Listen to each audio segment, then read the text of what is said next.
Simplex method.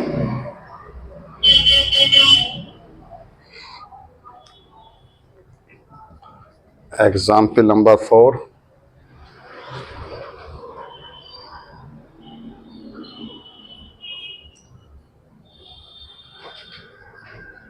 Solve the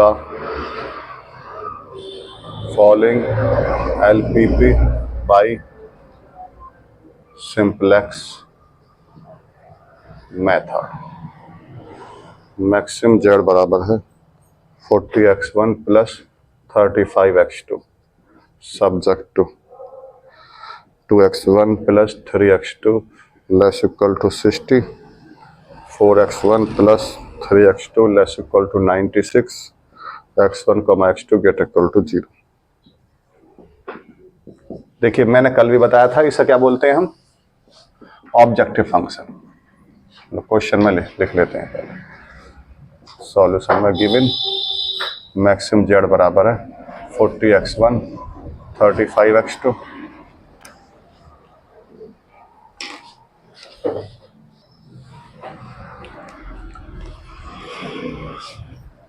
2x1 plus 3x2 less equal to 60, 4x1 plus 3x2 less equal to 96, x1 x2 greater equal to 0। हमें ये दिया हुआ है। सबसे पहला काम क्या है हमारा, पहले लिख देते हैं क्या क्या बोलते हैं ना। चलो ये तो होता है ऑब्जेक्टिव फंक्शन, ये कहलाते हैं कांस्टेंट्स और ये कहलाती है नॉन नेगेटिव रिस्ट्रिक्शंस।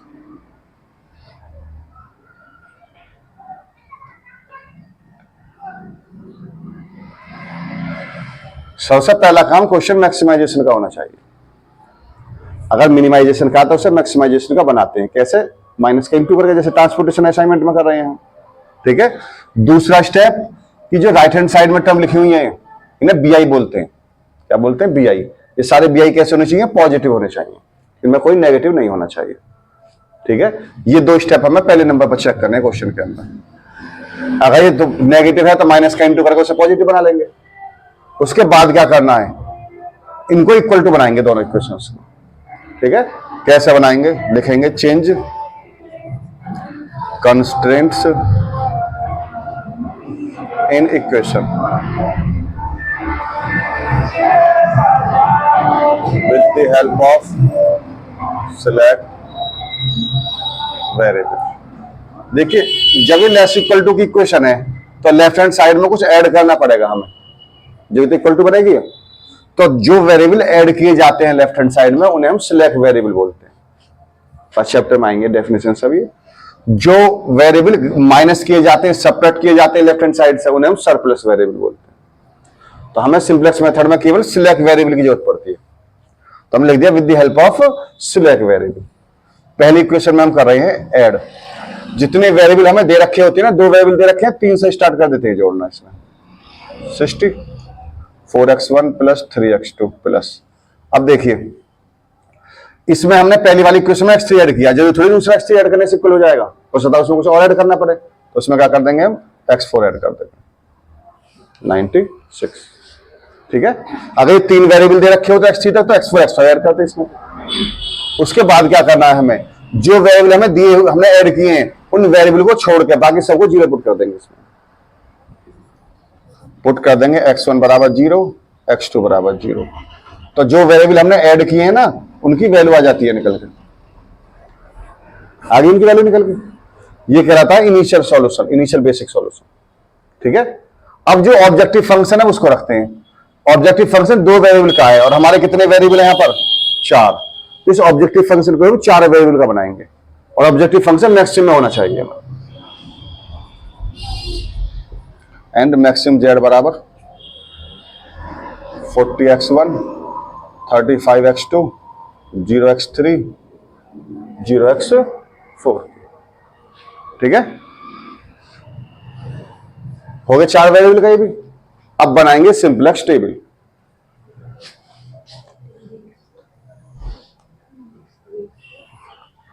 पहला कॉलम थोड़ा बड़ा बनाएंगे, दूसरा कॉलम छोटा बनाएंगे, और अगला कॉलम इतना बड़ा बनाएंगे कि जितने वेरिएबल आ जाएं उसमें। 4 वेरिएबल है ना, 4 वेरिएबल इसके अंदर आ जाने चाहिए। ये शेप होगी टेबल की। इतनी बार बनाएंगे, इतनी बार बनाएंगे, अपने आप याद हो जाएगी हमें कि ये शेप बनानी होती है हमें। यहां लिखा जाता है एक्स बी, ठीक है। यहां लिखा जाता है सी जे, यहां लिखा जाता है सी बी, यहां लिखते हैं बी। ये होता है y1, y2, y3। जितने वेरिएबल होते हैं इतने ही y लिखे जाते हैं आप, ठीक है। सीजे जो होते हैं ऑब्जेक्टिव फंक्शन के कोफिशिएंट होते हैं। ये ऑब्जेक्टिव फंक्शन है, अभी लिखा हमने यहां पर। इसके कोफिशिएंट क्या होते हैं हमारे सीजे। तो कितने कितने कोफिशिएंट है? 40, 35, 0 और 0, ठीक है। जो एक्स बी होते हैं ये इक्वल टू वाली वैल्यू होती है, कितनी? 60 और 96, 60 और 96, ठीक है। उसके बाद में जो कोफिशिएंट है x1, x2, x3 के, उन्हें y1, y2, y3 के नीचे, y1 के नीचे x1 कोफिशिएंट, y2 के नीचे x2 के, y3 के नीचे x3 के, y4 के नीचे x4 के। तो पहली इक्वेशन के लिखेंगे कोफिशिएंट, तो 2, 3, 1 और 0। x4 है नहीं क्योंकि इसके अंदर। दूसरी इक्वेशन कोफिशिएंट लिखेंगे तो 4, 3, 0, 1। जब ये कोफिशिएंट लिख लेंगे तो हमें यहां पर एक आइडेंटिटी मैट्रिक्स नजर आने लग जाएगी। ये ऑलवेज होनी चाहिए टेबल के अंदर। अगर ये नहीं है तो क्वेश्चन गलत है हमारा। ये हमेशा बननी चाहिए आइडेंटिटी मैट्रिक्स, ठीक है ना। अब जो आइडेंटिटी मैट्रिक्स वाले कॉलम है इन्हें बोलते हैं बेसिक वेरिएबल। आइडेंटिटी मैट्रिक्स वाले जो कॉलम्स हैं उन्हें क्या बोलते हैं हम? Basic variable. और जो बिना आइडेंटिटी वाले कॉलम उन्हें बोलते हैं नॉन बेसिक वेरिएबल। अब बेसिक वेरिएबल कहां लिखे जाएंगे? बी के नीचे लिखे जाएंगे। कौन कौन से हैं? y3 और y4। और लिखने का क्रम क्या है? जो आइडेंटिटी मैट्रिक्स होते हैं के कॉलम होते हैं वही होते हैं बेसिक वेरिएबल्स। तो जो फर्स्ट कॉलम होगा आइडेंटिटी मैट्रिक्स का वो पहले नंबर पर लिखा जाएगा, जो दूसरा कॉलम होगा दूसरे नंबर पर, तीसरा कॉलम होगा तीसरे नंबर पर। पहले कॉलम की कैलकुलेशन कैसे करेंगे? ये पहले नंबर पर लिखा है जो नहीं, यही पहला है। जहां कॉलम में 1 पहले नंबर पर लिखा होगा आइडेंटिटी वाले कॉलम में, वो पहला कहलाएगा नंबर। जहां 1 दूसरे नंबर पर लिखा होगा आइडेंटिटी वाले कॉलम में, वो दूसरा कहलाएगा। तीसरे पर तीसरा, क्योंकि आगे पीछे हो जाते हैं हमारे, ठीक है ना। तो ये हो गया हमारे पास y3 और ये हो गया y4। ये हो गया बेसिक वेरिएबल। अब जो ये सी जो है ये सी से रिलेटेड है, ये सी एक ही बात है। सी बी का मतलब है बेसिक वेरिएबल के लिए सी लेना है। तो बेसिक वेरिएबल के लिए सी क्या है? 0 और 0। क्या ले लेंगे हम? 0 और 0। हमने जो भी डाटा था लिख दिया इसमें, यानी कि जो क्वेश्चन में गिवन था वो सारा हमने इस टेबल के अंदर लिख दिया। अब यहां से हम कैलकुलेशन स्टार्ट करेंगे इसकी। डेल्टा जे निकालेंगे हम। मैं लिख देता हूं, वैसे जरूरत नहीं पड़ेगी, पहली बार करेंगे इसलिए लिख देते हैं। डेल्टा जे होता है सी जे माइनस का सी बी वाई जे। ये होता है हमारे पास में सी जे माइनस सी बी वाई जे, ठीक है। कैसे? सी बी वाई जे कैसे निकालेंगे? इसका इसमें इंटू करेंगे, इसका इसमें इंटू करेंगे, दोनों को ऐड कर लेंगे। कितना आएगा? 0। और सी जे में से घटाना है, इसमें से घटा देंगे। कितना आएगा? 40। इसका इसमें इंटू करेंगे, इसका इसमें इंटू करेंगे, दोनों को ऐड करेंगे। 0, 35 में घटाएंगे तो 35। इसका इसमें इंटू करेंगे, इसका इसमें इंटू करेंगे, दोनों का ऐड करेंगे 0, और 0 में घटाएंगे तो 0। इसका इसमें इंटू, इसका इसमें इंटू, दोनों को ऐड करेंगे 0, 0 में घटाएंगे तो 0। डेल्टा जी आ गया। अब हमारा काम क्या है? हमें सारे डेल्टा जी नेगेटिव बनाने हैं, या तो 0 में या नेगेटिव में। हमारे पास 2 पॉजिटिव है, तो इनमें जो बड़ा पॉजिटिव है उसे लेके चलेंगे। बड़े पॉजिटिव पे ऐसा तीर का निशान लगा देंगे, कहलाता है हमारा इनकमिंग वेक्टर,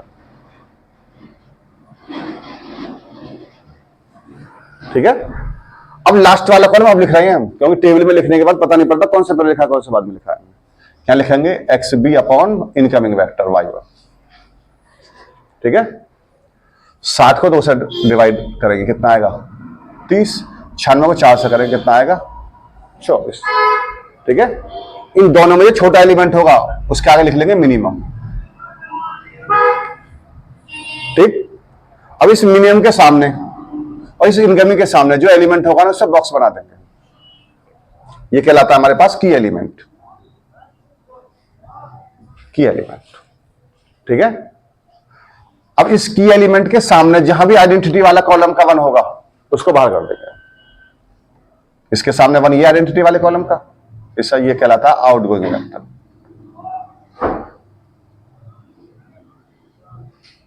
आउटगोइंग वेक्टर, ठीक है। अब हम बनाएंगे अगली टेबल। ये एक टेबल का काम कंप्लीट हो गया। टेबल सेम जैसे ऊपर बनी है इसी तरीके से बननी है हमारी। XB CJ CB B, Y1 Y2 Y3 Y4, 40 35 0 0, ये तो फिक्स है, इतने ही रहेंगे, बाकी सब बदल जाएगा इसमें। कैसे? सबसे पहला काम बेसिक वेरिएबल लिखते हैं। आउट क्या हुआ है? Y4, इन क्या हुआ है? Y1, तो Y4 के स्थान पर क्या लिख देंगे? Y1 लिख देंगे, ठीक है। अब Y3 के ऊपर कितना लिखा हुआ है? 0, अब Y1 के ऊपर कितना लिखा हुआ है? 40, ठीक है। अब जो की एलिमेंट वाली रो सबसे पहले इसको लेते हैं। हमें इस वाले को इनकमिंग वेक्टर को आउटगोइंग वेक्टर जैसा बनाना होता है। इनकमिंग वेक्टर को आउटगोइंग वेक्टर जैसा कैसे? यानी कि यहां पे 1 बनाना है, यहां पे 0 बनाना है, ठीक है। तो यहां 1 कैसे बनाएंगे? जो भी यहां पे टर्म होगी उसी से डिवाइड कर देंगे पूरी रो को। तो सबसे पहले इस रो को हमने 4 से डिवाइड कर दिया। कितना आ गया? 24, 1, 3/4, 0 और 1/4, ठीक है। सबसे पहले कौन सी रो लिखनी है? की एलिमेंट वाली रो लिखी जाएगी पहले नंबर पर। उसके बाद में इस 2 को 0 करना है। जब 2 को 0 बनाएंगे तो जो की एलिमेंट वाला 1 है इसी में इंटू करेंगे जो भी यहां पर टर्म दे रखी होगी। यानी कि इसको 0 बनाएंगे किसकी हेल्प से? इस 1 की हेल्प से। कैसे बनाए? इसमें हम 2 का इंटू कर दें, यानी 2 का इंटू करने का मतलब इस पूरे में 2 का इंटू होगा पूरे रो में, तो इस वाली रो में से इसे माइनस कर देंगे। 24 में 2 का इंटू करेंगे कितना आएगा? 48, और 60 में 48 गए तो 12। इसमें 2 का इंटू करेंगे 2, 2 में से 2 गए तो 0। इसमें 2 का इंटू करेंगे 3/2, 3 में से 3/2 गए तो 3/2। इसमें 2 का इंटू करेंगे 0, 1 में 0 गया तो 1। इसमें 2 का इंटू करेंगे 1/2, 0 में से 1/2 गया तो माइनस का 1/2, ठीक है। इसके बाद फिर हम इसमें डेल्टा जे दोबारा से निकालेंगे। फिर वही तरीका, इसका इसमें इंटू करेंगे 0, इसका इसमें इंटू करेंगे 40, दोनों को जोड़ेंगे 40 और 40 में घटाएंगे तो 0।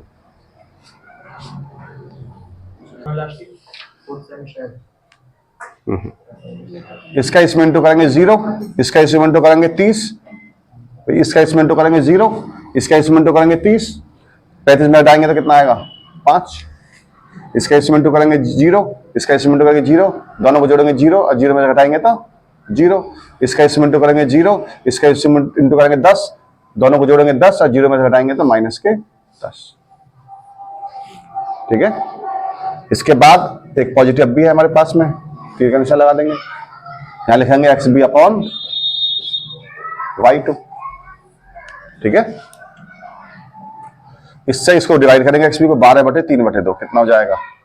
24, 8, 24/3/4, 24 चौका 96, 32 96, ये मिनिमम। इस मिनिमम के सामने इनकमिंग के सामने बॉक्स बनाएंगे, इसके सामने जो बना होगा इसे आउट कर देंगे, ठीक है ना। फिर दूसरी टेबल बनाएंगे।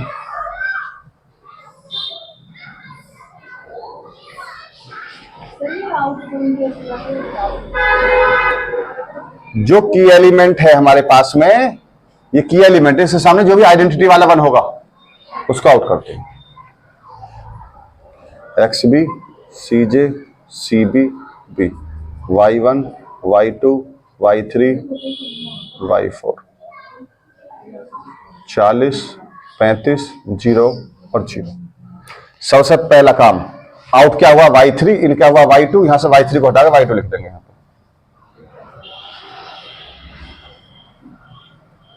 Y2 के ऊपर कितना? 35, Y1 के ऊपर कितना है? 40, ठीक है। अब इसको 1 बनाना है, क्या करें? 2/3 का इंटू कर दें, इसमें 1 बन जाएगा। फिर 3/2 से डिवाइड कर दें या 2/3 से इंटू कर दें, एक ही बात है। हमने 2/3 से इसमें इंटू कर दिया, 8 0 1 2/3 माइनस का 1/3, ठीक है। अब इसकी हेल्प से हमें इस वाले 1 की हेल्प से 3/4 को 0 बनाना है। क्यों बनाना है 0? इस इनकमिंग को हमें ऐसा बनाना है जैसा आउटगोइंग। तो इसमें 3/4 का इंटू करेंगे और इसमें से माइनस कर देंगे। तो इसमें हम 3/4 का इंटू करेंगे तो कितना हो जाएगा? 6। 24 में 6 गए तो 18, इसमें 3/4 का इंटू करेंगे 0, 1 में से 0 गया तो 1, इसमें 3/4 का इंटू करेंगे 3/4, 3/4 में 3/4 गया तो 0, इसमें 3/4 का इंटू करेंगे तो 3/4, 1/2, और 0 में से गया तो माइनस का 1/2, इसमें 3/4 का इंटू करेंगे माइनस का 1/4, 1/4 में से घटाएंगे तो प्लस का 1/2। फिर डेल्टा जे निकालना है हमें। देखो इसका इसमें इंटू करेंगे, इसका इसमें इंटू करेंगे, दोनों को जोड़ेंगे कितना आएगा 40, 40 में घटाएंगे तो 0, इसका इसमें इंटू करेंगे 35, इसका इसमें करेंगे 0, दोनों को जोड़ेंगे 35, 35 में घटाएंगे तो 0, इसका इसमें इंटू करेंगे तो 70/3, इसका इसमें इंटू करेंगे तो माइनस के 20, तो -20 प्लस 70/3, 20 या 60, 10/3, और 0 में से घटाएंगे तो माइनस के 10/3, इसका इसमें इंटू करेंगे तो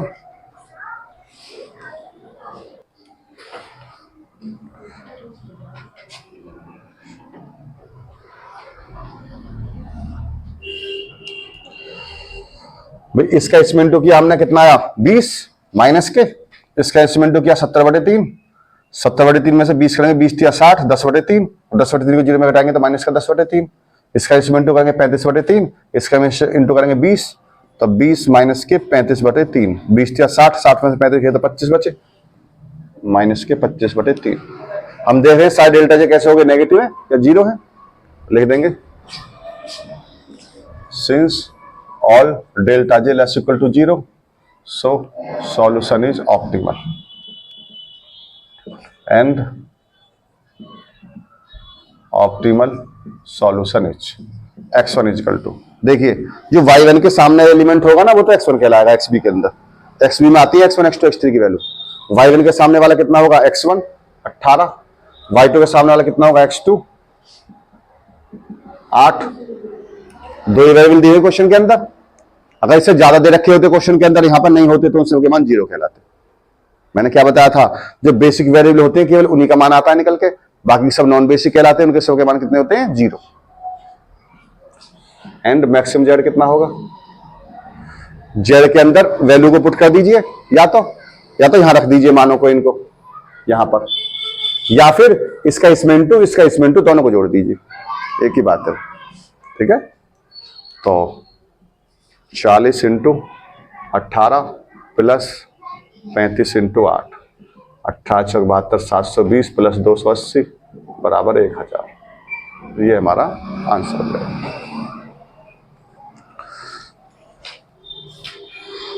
दोबारा से देख लो एक बार, हमें जो भी क्वेश्चन दे रखा होगा, ठीक है, सबसे पहला काम ये चेक करना है वो मैक्सिमम का होना चाहिए, क्या चाहिए, मैक्सिमम का होना चाहिए। दूसरा कि सारे जो BI कहलाते हैं ये वाले टर्म्स जो हैं ये सारे कैसे होने चाहिए, पॉजिटिव होने चाहिए, ठीक है, ये पॉजिटिव है यहाँ पर, ये मैक्सिमम का है, यानी कि जो हमारी स्टार्टिंग वाली दोनों कंडीशन सेटिस्फाई हो रही हैं, यानी सिंपलेस्ट मेथड लगाएंगे इसमें। हम लगा कैसे रहे हैं, हम सबसे पहला काम जो इक्वेशंस है हमारी इन्हें हम इक्वल टू में करेंगे, इक्वेशंस कैसे करेंगे, लेफ्ट साइड में कुछ ऐड करेंगे इसमें, तो जो लेफ्ट साइड में वेरिएबल ऐड किए जाते हैं उन्हें हम सिलेक्ट वेरिएबल बोलते हैं, तो इसमें सिलेक्ट वेरिएबल ऐड करके ना इक्वल टू करेंगे, तो हमने इसमें सिलेक्ट वेरिएबल पहली में x से जोड़ दिया, दूसरे में x को जोड़ दिया, इक्वल टू होगी इक्वेशन।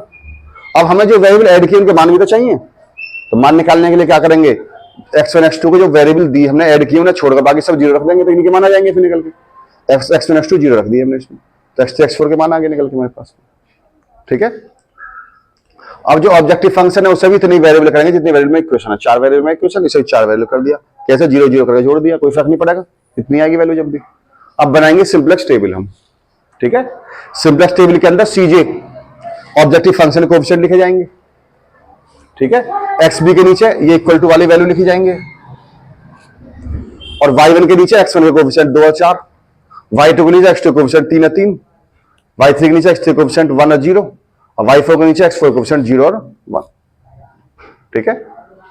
अब जो आइडेंटिटी जो हमने लिख ली है सारे कोएफिशिएंट, तो हमारे पास एक आइडेंटिटी मैट्रिक्स नजर आ रही है, हमें आ रही है नजर। इस आइडेंटिटी मैट्रिक्स के जो वेरिएबल्स है ये बेसिक वेरिएबल्स हैं, इन्हीं के मान आते हैं हमेशा निकल के, तो Y3 या Y4 हमारे क्या आएंगे, बेसिक वेरिएबल के पास आएंगे, ठीक है, और इनके ऊपर जो लिखा हुआ है C के अंदर वो हमारा CV में आ जाएगा 0 0, ठीक है ना। अब देखो हम लास्ट वाली टेबल देखें तो ये बेसिक वेरिएबल है, इन्हीं के तो मान आए निकल के, बाकी सब जीरो। तो इन्हीं के तो मान आए y3 y4 निकले, कितने कितने आए हैं 60 और 96, यानी x3 का 60 आया था, x4 का 96 आया था, ये ना। ठीक है।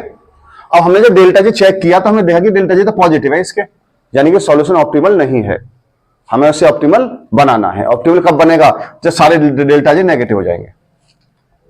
तो दो हमारे पास पॉजिटिव है डेल्टा जी, तो इनमें जो बड़ा वाला डेल्टा जी उसे ले लेंगे, हम अंदर की तरफ तीर का साइन लगाएंगे, वो इनकमिंग वेक्टर कहलाएगा हमारे पास। फिर इस इनकमिंग वेक्टर से डिवाइड करेंगे एक्स बी को, लास्ट वाले कॉलम में लिख देंगे। अब दोनों वैल्यू में जो छोटी वैल्यू होगी उसका मिनिमम लिख लेंगे। अब इस मिनिमम के सामने और इस इनकमिंग के सामने जो एलिमेंट होगा उससे बॉक्स बनाएंगे, ये कहलाता की एलिमेंट। अब इस की एलिमेंट के सामने जहां भी आइडेंटिटी वाला वन होगा उसे बाहर कर देंगे, ये वन है इसे आउट कर देंगे। तो y4 क्या हो गया हमारे पास, आरोही वेक्टर हो गया। सीजे तो हमारा सेम रहेगा, ठीक है, जो ऊपर था वही रहेगा सीजे। बी चेंज होगा, बी में चेंजिंग क्या आएगी, जो आउट हुआ है y4, तो यहां से y4 को आउट कर देंगे, वहां पे y1 लिख देंगे। y1 के ऊपर 40 है तो यहां पर 40 लिख देंगे, ठीक है। अब पहले नंबर पर की एलिमेंट वाली रो को लिखना है हमें, इस वाली रो को लिखना कैसे है, इसको ऐसा बनाना है 1, तो 1 कैसे बनाएंगे, 4 से डिवाइड कर देंगे पूरे रो को, तो पूरे को मैं 4 से डिवाइड कर लिख दिए। अब इस 1 आ गया हमारा की एलिमेंट वाला 1 ये है, इस 1 की हेल्प से इस 2 को 0 बनाना है, तो कैसे बनाएंगे, इसमें 2 का इंटू करेंगे और इस वाली रो में से माइनस कर देंगे, ठीक है ना। आप स्टार्टिंग में आसानी के लिए क्या कर सकते हो, रफ पेज ले लेना एक, इसमें हमने 2 का इंटू किया 48, 2, 3/2, 0, 1/2, माइनस कर लेंगे इन्हें सारा, तो क्या 18, 0, 3/2, 1 और माइनस का 1/2, ठीक है ना। ऊपर नीचे रख के, क्योंकि वैसे दिक्कत हो करने में तो इस तरीके से कर सकते हो। तो ये आ गया हमारे पास में।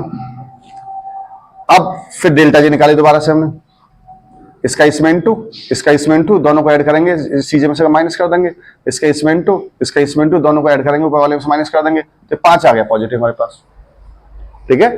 अब 5 पॉजिटिव है तो इनकमिंग वेक्टर ले लेंगे इसे हम, इस y2 से xb को डिवाइड करेंगे, क्या आया मिनिमम 8, इस मिनिमम के सामने इस इनकमिंग के सामने बॉक्स बनाएंगे, इस बॉक्स के सामने जो भी आइडेंटिटी वाला कॉलम होगा 1 उसे बाहर कर देंगे। इस बार y3 बाहर हो गया, यहां से y3 हटा देंगे, यहां पे y2 लिख देंगे। फिर इसको 1 बनाना है हमें, तो इसमें 2/3 का इंटू कर दिया, 2/3 का इंटू कर दिया। अब इस वाले 1 की हेल्प से इस 3/4 को 0 करना है, तो कैसे करेंगे, इसमें 3/4 का इंटू करेंगे और इसमें से माइनस कर देंगे। यहां से करना होता है माइनस हमें, यहां से इतना 40 से मतलब नहीं है हमारा, ठीक है ना, एक्स बी से आगे आगे के टर्मों में से माइनस कर देंगे, तो ये आ गया हमारे पास में। अब फिर डेल्टा जे निकाले, अब डेल्टा जे हम देख रहे हैं सारे नेगेटिव आ गए, इसका मतलब क्या है कि सॉल्यूशन हमारा ऑप्टिमल है।